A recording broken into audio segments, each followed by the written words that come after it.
60 రోజుల్లో మీతో ఇంగ్లీష్ అద్భుతంగా మాట్లాడిస్తాం. వెంటనే కాల్ చేసి జాయిన్ అవ్వండి. అంటే ఎలా అయిపోయిందంటే నేను ఒక రిజిస్టర్ ఆఫీస్ లో జాబ్ చేస్తున్నాను సార్. ఎంత వయసు నాన్న ప్రదీప్? నీది ఎంత వయసు? సార్ నా age 35 sir. 35 years. Okay okay. Register office లో జాబ్ చేస్తున్నారు ఎక్కడ? హైదరాబాద్ లోనేనా? అవును సార్. సరే చెప్పండి.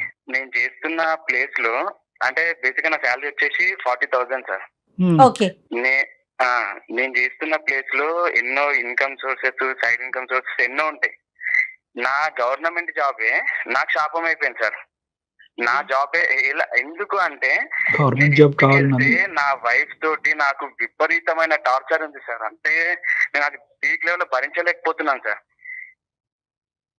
హలో, ఎట్లా అండి? అంటే ఏంటిది? అంటే తనకి నాకు వచ్చే శాలరీ కంటే తనకుండే కోరికలు, తనకుండే ఆశలు అవి ఎక్కువైపోయినాయి అన్నమాట. నేను ఎంతవరకు సంపాదిస్తాను, నేను ఎంతవరకు హ్యాపీగా చూసుకుంటాను అనే దానికంటే తనకుండే ఆశలు, తనకుండే కోరికలు ఎక్కువైపోయినాయి. మళ్ళీ నాకు ఒక సలహా ఏమి ఇస్తుందంటే, నీకు సైడ్ ఇన్కమ్ వచ్చే సోర్సెస్ ఉన్నాయి కదా, నువ్వు దాన్ని తీసుకోవచ్చు కదా అని చెప్పేసి నాకు మళ్ళీ నాకే రిటర్న్ క్లాస్. అంటే సింపుల్ గా చెప్పాలంటే ప్రదీప్, మీ జాబ్ నచ్చింది కానీ మీ శాలరీ నచ్చట్లే. ఆవిడకి నచ్చట్లేదు. అవును అవును సార్, అవునవును. నచ్చట్లేదా, చాలట్లేదా సార్? మేమున్న పరిధిలో నాకు అది సరిపోతుంది సార్. నేను అప్పటికి చెప్తున్నాను, నేను నీకు లగ్జరీ లైఫ్ ఇవ్వలేకపోవచ్చేమో, బట్ నేను హ్యాపీ లైఫ్ అయితే నీకు ఇస్తాను. ఇంటికి వెళ్తే సరిగ్గా ఉండదు. తన మైండ్ సెట్ ఎంతసేపు మైండ్ లో వాళ్ళు ఎలా ఉన్నారు, వీళ్ళు ఎలా ఉన్నారు, వీళ్ళు ఇంత పెద్ద ఇల్లు ఉంది, ఇంత ఆస్తి ఉంది, ఇవి ఆలోచిస్తుందే తప్ప మా ఆయన నన్ను మంచిగా చూసుకుంటున్నాడు, మా ఆయన నాతో హ్యాపీగా ఉంటున్నాడు, సండే అట్లా బయటకు వెళ్తాము, ఇవి ఏముండవు అనమాట మైండ్ లో. నాకు ఎక్కువ ఒక రిక్వెస్ట్ ఏంటంటే తన కొంచెం కౌన్సిలింగ్ ఇస్తే. ఒక నిమిషం ప్రదీప్, ప్రదీప్ కౌన్సిలింగ్ ఇద్దాంలే గానీ, కౌన్సిలింగ్ అనే మాటకు ముందు ఈ అమ్మాయి ఏంటి కొద్దిగా మీకంటే కొద్దిగా ఉన్నతమైనటువంటి కుటుంబం నుంచి వచ్చిందా? కొద్దిగా అన్ని సంతోషాలు సుఖాల మధ్యన పెరిగి వచ్చిందా? లేదు సార్, అంటే నార్మలే. వాళ్ళ నాన్న కూడా నార్మలే, మధ్య తరగతి కుటుంబం. సార్ అంత ఉన్నతం కాదు, మాది అరేంజ్ మ్యారేజే. రెండు ఈక్వల్ గానీ ఖచ్చితంగా ఇక్కడ మేజర్ అట్రాక్షన్ అయితే మాత్రం మీ ఉద్యోగమే అమ్మాయికి. నా ఉద్యోగం ఓకే, నా ఇన్కమ్ తనకి బాగా ఇబ్బంది. అదే అంటే రావటానికి ఏంటంటే ఉద్యోగం చూసి ఏమనుకుందంటే, అబ్బాయి వీడు బాగా కుమ్మేస్తాడు తర్వాత అని అనుకుంది. కానీ మీరు ఆ కుమ్ముడు అనే విషయంలో కొద్దిగా వెనక్కి తగ్గారు, అది ఆవిడకి నచ్చట్లేదు, అంతే కదా? అవును సార్. పిల్లలు ఉన్నారా? 2 పిల్లలు మేడం. ఏం చదువుతున్నారండి? చిన్న పిల్లలు మేడం. ఒక అబ్బాయి ఫస్ట్ క్లాస్ చదువుతున్నాడు, ఇంకొక అబ్బాయి జస్ట్ యూకేజీ అలా. ఓకే. తను హౌస్ వైఫే, హోమ్ మేకరే. తన హౌస్ వైఫ్. ఎక్కడ కూడా ఏ లోటు లేదు కదా ప్రదీప్? అంటే ఈఎంఐలు కట్టుడు గానీ ఇలాంటి వాటిలో ఏమీ లోటు ఏం లేదు. నాకు అడిషనల్ గా ఎటువంటి నేను ఖర్చులు కూడా పెట్టాను సార్. నేను ఒక పొదుపుగా సేవింగ్స్ అని అవన్నీ ఒక ప్లానింగ్ ఉన్నాను సార్. నేను నా లైఫ్ లో నేను ఒక ప్లానింగ్ ప్రకారమే నేను అన్ని స్టెప్ బై స్టెప్ వేసుకుంటూ వెళ్తున్నా. తన ఏంటంటే ఇప్పుడు నాకు ఇన్కమ్ సోర్సెస్ ఉంటాయి సార్. అవతల వాళ్ళు చాలా దీన పరిస్థితిలో ఉంటారు. వాళ్ళని తీసుకొని నేనేం బాగుపడతా అన్న మైండ్ సెట్ ఉంటుంది నాకు. సంతోషం. ఓకే. అంటే సంతోషంగా ఇచ్చేవాళ్ళు ప్రదీప్ సార్. నాకు సంతోషంగా ఇచ్చే వాళ్ళది కూడా నాకు వద్దు సార్. నేను అనుకున్నాను, నేను ఒక మారల్ వాల్యూస్ తో నేను అనుకున్నా, నేను ఉండాలి, నేను ఇలా ఉండాలి. నాకు వచ్చిన దాంట్లో హ్యాపీగా ఉన్నాను సార్. నేను ఇప్పుడు నాకు 40,000 శాలరీ సరిపోతుందని చెప్పేసి ఉద్దేశంతో నాకు వాళ్ళకి అంతే ఇస్తున్నారు, పే చేస్తున్నారు. సో నేను అందులో హ్యాపీగా ఉన్నాను నేను. అంటే మీ ఆఫీస్ వాళ్ళు అందరూ కూడా ఇదే తత్వంతో ఉంటారా? ఆబ్వియస్లీ నా కొలీగ్స్ నన్ను ఇన్స్పైర్ గా తీసుకుంటారు సార్ ఆఫీస్ లో. నేను వాళ్ళు నన్ను ఒక పద్ధతి గల మనిషిలాగా, ఒక ఏదైనా వర్క్ అవ్వాలంటే నా దగ్గరికి పంపించాలన్నంత నేను ప్రతి ఒక్కరికి నేను ఒక ఇన్స్పైర్ సార్. నేను ఒకసారి వాళ్ళ చేత మాట్లాడిపించవలసింది కదా మీ భార్య గారిని. సార్ అన్ని అయిపోయాయి సార్, అన్ని అయిపోయాయి. అందరితో మాట్లాడిచ్చాను. మరి మనం ఒకసారి డాక్టర్ గారితో మాట్లాడిద్దామా ప్రదీప్? అంటే అవకాశం ఉందా లేదా? అవకాశం ఉందా అసలు? ఉంది. తను మాట్లాడతారా? అంటే ఇప్పుడు కాల్ కలుపుతాను మేడం ఒకసారి. కలపండి. అదే ముందుగా విషయం చెప్పండి అండి ప్రదీప్. మేడం మళ్ళీ ఇది సమస్య కాకుండా చూసుకోండి. డాక్టర్ గారితో మాట్లాడటం అనేది మీకు సమస్య కాకూడదు. అయ్యో నాకున్న ఈ సమస్య ముందు ఇప్పుడు మీరే ఏదైనా సాల్వ్ అలా చేయాలి. కాదు, ఆవిడ షాక్ అవ్వకూడదు కదా నాన్న. ఆ. నువ్వు ఇప్పుడు సడన్ గా కాల్ కలిపి డాక్టర్ గారితో మాట్లాడిపిస్తానంటే కనుక ఇంతకు ముందు మాకు ఒక ఎక్స్పీరియన్స్ ఉంది. అదే కదా, మా ఇంటికి రా చెప్తానన్నారు ఆవిడ ఆ పరిస్థితి మీద కాకూడదు, ఉన్న పరిస్థితి కంటే దిగజారకూడదని అడుగుతున్నాం. ఒకసారి మీరు ఆవిడతో మాట్లాడేసి విషయం చెప్పి అప్పుడు కాన్ఫరెన్స్ లోకి తీసుకోండి. Okay madam. ఓకే ప్రదీప్, మేము హోల్డ్ లో ఉంటాము, మాట్లాడండి. మేము ఊళ్ళో ఉంటాం, మీరు ఫస్ట్ మాట్లాడండి, అమ్మాయితో వివరం చెప్పండి. Okay okay. విచిత్రమైన మ్మ్. ఇష్యూ కదా కళ్యాణ్ జీ. అంటే అతను లంచం తీసుకునే ఉద్దేశం లేదు, లంచం తీసుకోవటం తప్పు నేరం, అందరూ తీసుకున్నా కూడా నాకు అది లేదు, కెమెరా ముందైనా వెనకట్లని అతను అంటున్నాడు. కానీ ఆ అమ్మాయి తీసుకుంటే తప్పేంటి, నీ ఉద్యోగం అది డిమాండ్ చేస్తూ ఉంటే చేయటం సుఖపడదాం అని అంటుంది ఆ అమ్మాయి. తనేంటి, నా కష్టానికి తగ్గ ఫలితం వస్తుంది, ఇది చాలు, ఇందులోనే బతుకుదాం అనే ఆలోచన అని అనిపిస్తోంది అతని మాటలను బట్టి మనకి. మీరు మాట్లాడే వ్యక్తి మీ కాల్ ని హోల్డ్ లో పెట్టారు. Hello hello Pradeep. సార్, మా మిస్సెస్ ఒకసారి లైన్ లో ఉన్నారు. లక్ష్మి. హలో, పేరుకు తగినట్టే. లక్ష్మి గారు నమస్తే అండి. నమస్తే. ఎవరు మాట్లాడేది? మేము ఎవరది? అందమైన జీవితం ప్రోగ్రామ్ నుంచి అండి. నేను జయాని అండ్ డాక్టర్ కళ్యాణ్ చక్రవర్తి గారు కూడా నాతో పాటు ఉన్నారండి, స్టూడియోలో ఉన్నాము. ఓహో, ఇప్పుడే ప్రదీప్ గారు ఒక చిన్న సమస్యను మా ముందుకు తీసుకొచ్చారు. సమస్య కాదు కానీ ఒక చిన్న పరిణామాన్ని, దాని గురించి ఒకసారి మీతో మాట్లాడదామని చెప్పి కాన్ఫరెన్స్ లోకి తీసుకున్నారు. ఓ అలాగా. మీరు డాక్టర్ దగ్గరికి ఎందుకు వెళ్ళారు? ఇప్పుడు వెళ్ళాల్సిన అవసరం ఏముంది? నేను లక్ష్మి అమ్మా, నేను వెళ్ళలేదు. నేను సమస్య మన ఇంట్లో చర్చించుకున్నాం, మనం పడుతున్నాం. ఈ ఇష్యూ తీసుకెళ్లి బయట ఎక్కడో పెట్టాల్సిన అవసరం ఏముంది అసలు నీకు? నేను తీసుకెళ్ళి వెళ్ళలేదు. నేను ఇంకా నీకు ఎట్లా చెప్తే అర్థమవుతుందో నాకు అర్థం కావట్లేదు. నేను ఏం చెప్తే నీకు అర్థమవుతుంది? నేను మన అమ్మ వాళ్ళతో చెప్పించిన, మీ అమ్మ నాన్నతో చెప్పించా, నా ఇంటి పక్కన వాళ్ళతో చెప్పించా. అంటే కొంతమంది ఎంతమంది ఎవరు చెప్పినా ఎన్ని చెప్పినా నువ్వు మారితేనే కానీ మన లైఫ్ అంటూ మారదు. ఫస్ట్ నువ్వు మారాలి. సార్ నువ్వు మారితేనే మన లైఫ్. లక్ష్మి గారు ఒక్క నిమిషం అండి, ఒక్క నిమిషం. లక్ష్మి గారు, ఇది ఒక్క నిమిషం అమ్మా, మీరు ఇది అవమానకరంగా భావించద్దు. ఎందుకంటే ఇది కేవలం మీ సమస్య, అతని సమస్య కాదు, ఇది మీ కుటుంబ సమస్య, మీ పిల్లలకు సంబంధించిన సమస్య. అన్ని ప్రయత్నాలు జరిగిన తర్వాత కూడా పరిష్కారం లేక ఇంట్లో మనశ్శాంతి పోయినప్పుడే అతను ఏంటంటే అట్లీస్ట్ మా దగ్గర నుంచి ఏమైనా హెల్ప్ వస్తుందేమో అనే ఉద్దేశంతో, ఒక మంచి ఉద్దేశంతో మాకు ఫోన్ చేశాడు. బహుశా మిమ్మల్ని పూర్తిగా ప్రిపేర్ చేయలేనట్టుంది అతను. అయినా కానీ మీరు వచ్చిన చోటకి ఇప్పుడు మేము మాట్లాడేటటువంటిది ఇదంతా కూడానమ్మా ఒక మంచి ఉద్దేశంతోనే. అన్ని వివరాలు గోప్యంగా ఉంటాయి, మీ పేరు తప్ప మీరు ఎవరు ఏంటి ఎక్కడుంటారు అనే అంశం కూడా ఇక్కడ పరిగణలోకి రాదు. మీకు నచ్చినటువంటిది, మీకు నొప్పి కలిగించేటటువంటి అంశం మేము ఎప్పుడూ మాట్లాడాం. ఒక సలహా సూచన మాత్రమే ఇస్తాం, కానీ ఖచ్చితంగా ఇలా ఫాలో చేయాలని ఎవరి మీద ఒత్తిడి చేయం.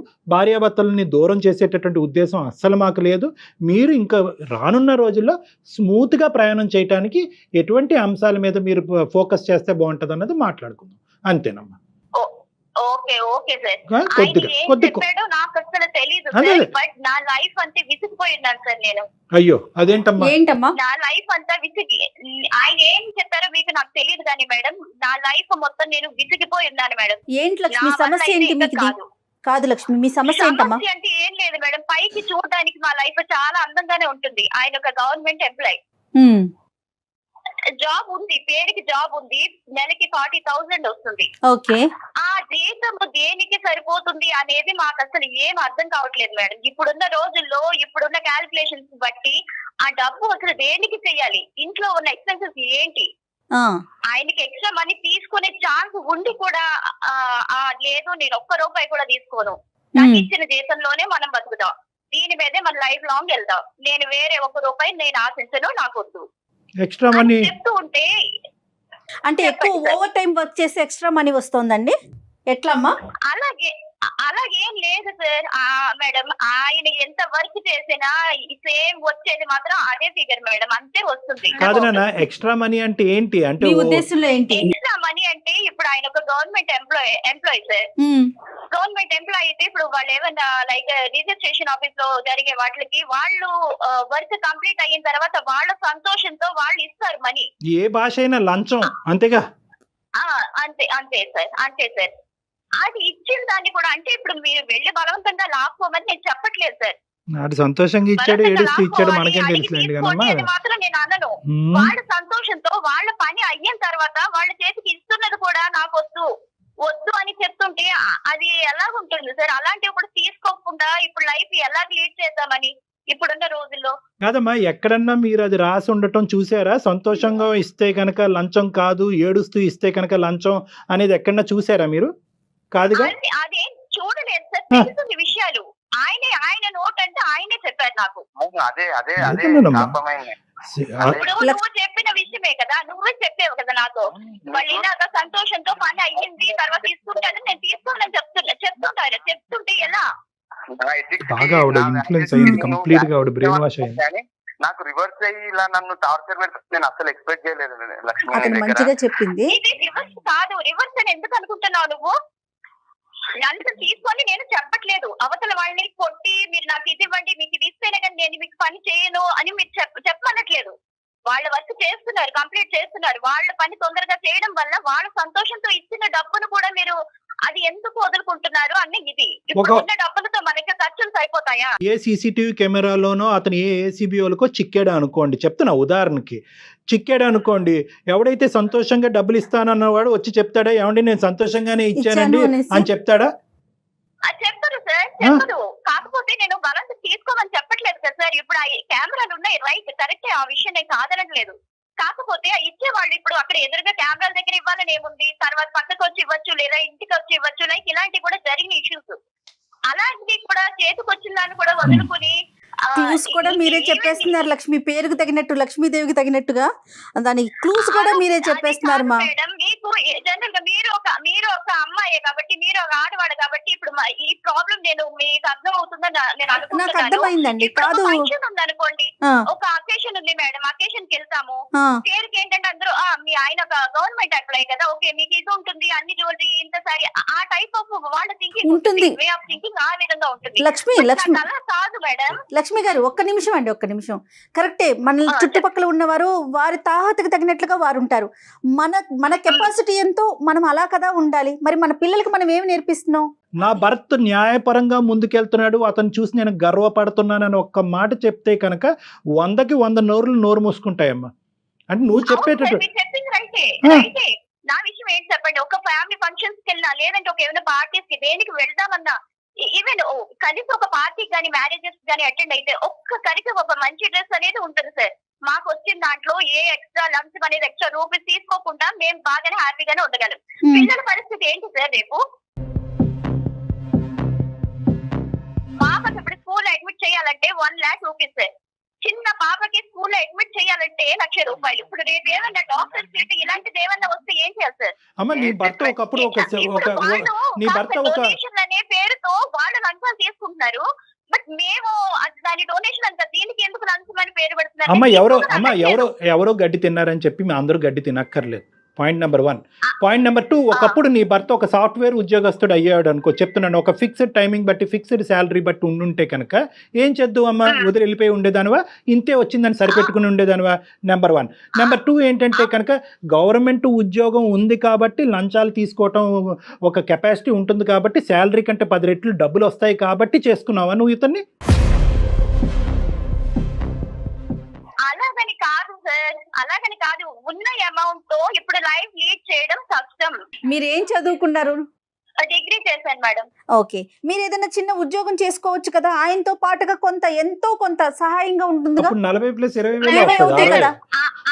ఆ దాని కూడా అయ్యింది మేడం, అది కూడా చేశాను. అది కూడా చేద్దామని అప్లై చేస్తే ఈ మనిషి ఉన్నాడే, దానికి కూడా ఇంత అమౌంట్ పే చేయాలి, కట్టాలి, అట్లీస్ట్ అది నాకు పే చేయండి, లేదంటే నేను కూడా జాబ్ చేస్తే ఇద్దరికి ప్లస్ అవుతుంది, లైఫ్ లీడ్ చేయొచ్చు, పిల్లలతో ప్రాబ్లం అవ్వదని చెప్తే ఎంత రిక్వెస్ట్ చేశాను మేడం. చాలా రిక్వెస్ట్ చేశాను, నేను జాబ్ చేస్తాను కూడా కలిసి చేద్దామంటే అట్లీస్ట్ ఆ మనీ కూడా నాకు అరేంజ్ చేసే ఇది కూడా లేదు. నేనేం చేయను మేడం, ఎవరితో చెప్పుకోవాలి? ఇవ్వనని చెప్పిన, సైడ్ ఇన్కమ్ వాళ్ళకి లంచం నేను ఇవ్వనని చెప్పిన. నేను జాబ్ చేయొద్దని చెప్పట్లేదే. అక్కడ నీకు బ్యాక్ డోర్ తో వెళ్తోంది తను, వద్దంటారు ఆయన. అక్కడ కూడా ఇదే సబ్జెక్టా? వీళ్ళకి ఎదురైంది కూడా అదే ఘటన ఎదురైంది. ఏం ప్రదీప్? టాలెంట్ తోటి నీ ఎగ్జామినేషన్ నీవు ప్రిపరేషన్ దాన్ని బట్టి నువ్వు ముందుకెళ్ళి వెళ్ళు కానీ నన్ను లంచం కట్టు అంటే నేను కట్టడు అంతే అస్సలు. సరిపోయింది. కాదమ్మా, లంచం లేనిది, లంచం తీసుకుంది ఇవ్వవలసినటువంటి అవసరం లేనటువంటి ఉద్యోగాలు ఏమీ లేవమ్మా ప్రపంచంలో. ఉన్నాయి సార్, అవి ఎంతవరకు యూజ్ ఉంటాయి సార్? తనకి దొరకట్లా, టచ్ కావట్లా తనకి. యూజ్ అంటుంది ఉపయోగం లేదంటారా ఆవిడకి అలాంటివి? మ్యాచ్ అవ్వట్లేదు. సార్ ఇప్పుడు 5,000 10,000 మనకి ఎన్నని మనకి ఇది ఆవిడ ఉద్దేశం ఏంటంటే లంచం ఇచ్చే ఉద్యోగం ఉంది అంటే కనుక అక్కడ లంచం తీసుకోవచ్చు. సార్ ఒక్క మాట అడిగాడు, అమ్మ స్కూల్లో ఒక ట్రిప్ వెళ్తున్నాము దానికి ఇంత పే చేయమంటారు. అట్లీస్ట్ ఆ అమౌంట్ అడగడానికి కూడా నాకు ఇంట్లో లేదమ్మా, మనకు అర్హత లేదు అని చెప్పడానికి కూడా నాకు ఆ ఆలోచన ఉంటే 100 మార్గాలు ఉంటాయి. మీ ఆలోచన కాన్సెప్ట్ ఎలా ఉంది అంటే కనుక, అరే బాబు మీ నాన్న బయటకు వెళ్తున్నాడు కానీ చెప్పుకోవటానికి పెద్ద ఉద్యోగం కానీ సరిపడేంత డబ్బులు తీసుకురావట్లేదు అనే కాన్సెప్ట్ ఏదైతే మీ ఇంట్లో తిరుగుతుందో బంగారం లాగా, అదే కాన్సెప్ట్ ఆటోమేటిక్ గా పిల్లలు ఇంబైబ్ అవుతారమ్మా. వాళ్ళకి కూడా అమ్మ సరిపోవట్లేదా, రావట్లేదా, ఇలా చేయొచ్చా అలా చేయొచ్చు అన్నది 100% ఏంటి సార్ ఇప్పుడు వాళ్ళు కూడా ఎగ్జాంపుల్ చూపిస్తున్నారు సార్. అమ్మ నిన్న వీళ్ళ కార్ లో వచ్చారు, మా ఫ్రెండ్స్ ఇలా వచ్చారు, నేను అక్కడికి వెళ్ళారు ఇక్కడికి వెళ్ళారు, మార్కెట్ ఇవన్నీ చెప్తుంటే అట్లీస్ట్ మన అవసరాలు వేరు, ఫెసిలిటీస్ వేరమ్మా. లక్ష్మి చెప్పేది మన కొన్ని ఇవ్వలేమో స్థితిలో ఉన్నాము. No Lakshmi simple concept. మీ భర్త 25,000 30,000 ఉద్యోగం చేసుకునే భర్త నీకు దొరుకుంటే నీ జీవితంలో అటువంటి వ్యక్తిని నువ్వు పెళ్లి చేసుకుంటే కనుక నువ్వు కన్నటువంటి పిల్లలకి నువ్వు ఏం సమాధానం చెప్తావు? ఏమని చెప్పుంటేదాను? ఇదే ప్రశ్న నీ కొడుకు అడిగాడు, అమ్మ ఆడు ఏరోప్లేన్లో వస్తున్నాడని అడుగుతాడు, అప్పుడు ఏమని చెప్తావు? రైట్, అంతే. ఇప్పుడు కూడా అదే, నువ్వు నీ పిల్లల్ని ఎలా పెంచిది, వాళ్ళకి ఏ సమాధానం చెప్తే కనుక పిల్లల దగ్గర నుంచి అవే ప్రశ్నలు వస్తాయి. సరిపోవట్లేదు అంటే కనుక అమ్మ సరిపోవట్లేదు అని అంటారు.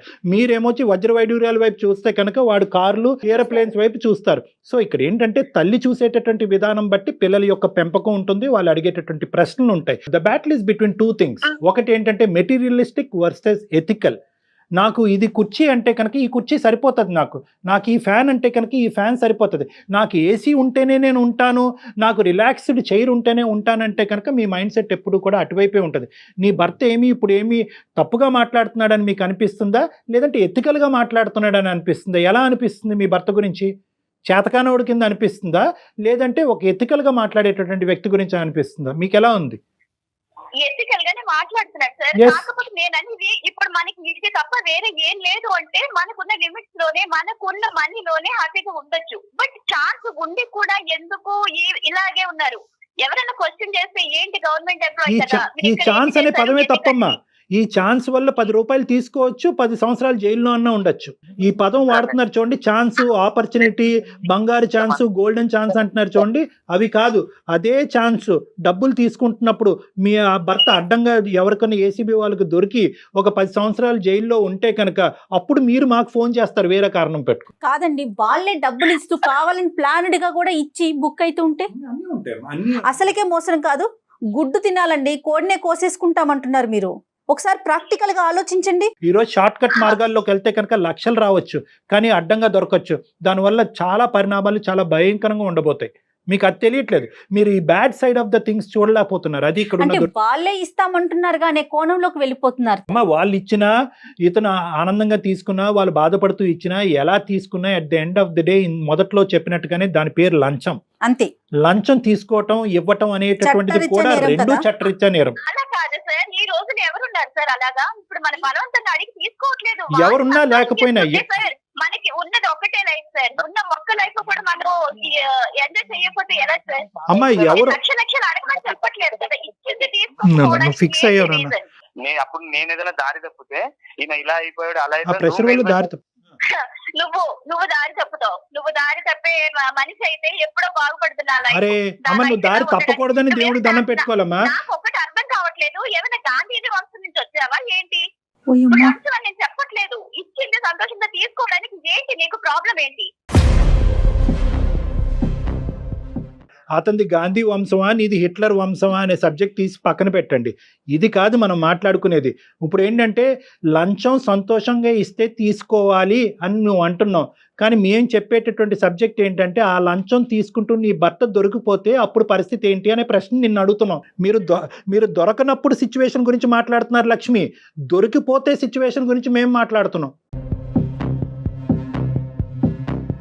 చాలా మంది లక్ష్మి అంటే ప్రాక్టికల్ గా ఆన్ స్క్రీన్ మనం మాట్లాడుకోకూడని ఒక విషయం, ఎందుకంటే మీరు ఆ స్టేట్ ఆఫ్ మైండ్ లోనే ఉన్నారు కాబట్టి నేను చెప్తున్నా. ఇచ్చే వాళ్ళు ముందుగానే మీడియాకి చెప్పి మరి ఇస్తా ఉంటారు.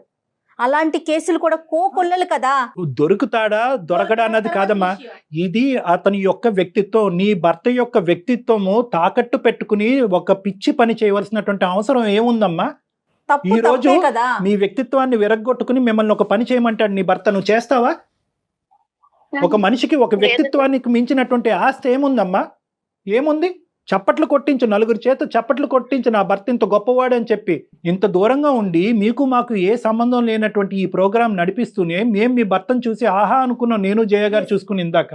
అసలు నీలో ఆవగించేంత సంతోషం, ఒక ఆనందం కూడా లేదమ్మా. దురదృష్టకరమైనటువంటి భర్త దొరికాడు, లంచం తీసుకున్నటువంటి భర్త దొరికాడు, అడ్డంగా దొరికిపోయి జైల్లో కూర్చున్నటువంటి భర్త దొరికాడు అన్నట్టు నువ్వు మాట్లాడటం మాకు చాలా ఆశను కలిగిస్తుందమ్మా.